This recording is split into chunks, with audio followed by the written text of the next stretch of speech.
and aesthetically without them becoming the pretext for superstition or empowering the supernatural or anyone who wants to build power on that. And I don't think it's too much to ask. There are many people, I mean, this building is in a way a testimony to it. It's not a cathedral exactly, but it's where people can come for music and for a sense of there being something higher and finer than the everyday. But it doesn't gratify any cult or any ambition that has supernatural, that exploits the supernatural for what are unfortunately rather crudely material purposes.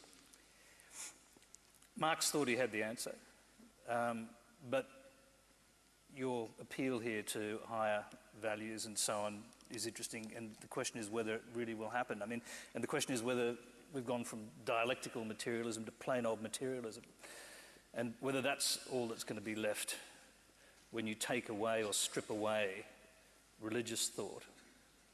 Well, I was asked this question earlier on this visit. I asked it quite a lot. Say, you know, the alternative is the world of McDonald's and condoms and pointless tourism and pleasure-seeking and empty hedonism and so forth. I fail to see the force of this critique in two ways. One is, if you really look at the intestinal life of any religion, you'll find it's extremely earthy and materialistic. Are you going to really tell me that the Catholic Church lives on spirituality? Even just look at the outlines of its prelates.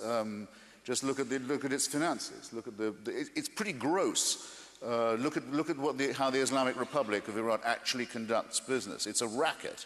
It's a shameful, obvious racket, which includes, by the way, dealing in things and profiting from things like child prostitution and narcotics. Look at how the Taliban finances itself, these so-called ascetics and self-sacrificing suicidal visionaries. It's a crime family is what it is. That's the first thing. I've never met a church that isn't completely in and of the material world and wouldn't yield to that analysis. Second, and I tried a bit of this in my shorter address, if you don't think that contemplating, say, the work of Einstein or Edwin Hubble or Stephen Hawking doesn't have something of the transcendent and the numinous to it, then I feel sorry for you. It's almost, at some points, it's almost ecstatic what they're talking about. The sheer beauty of the natural world, what I call the awe-inspiring character of physics. This is really magnificent. It's marvelous. It deserves almost to be called miraculous. Who here knows what I mean by the event horizon?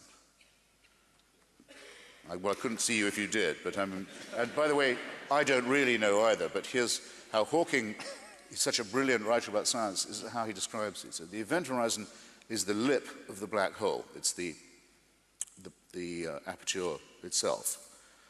If you could travel to it in some way, and you could get to the edge of the black hole, get to the lip of the black hole, you'd be at the event horizon.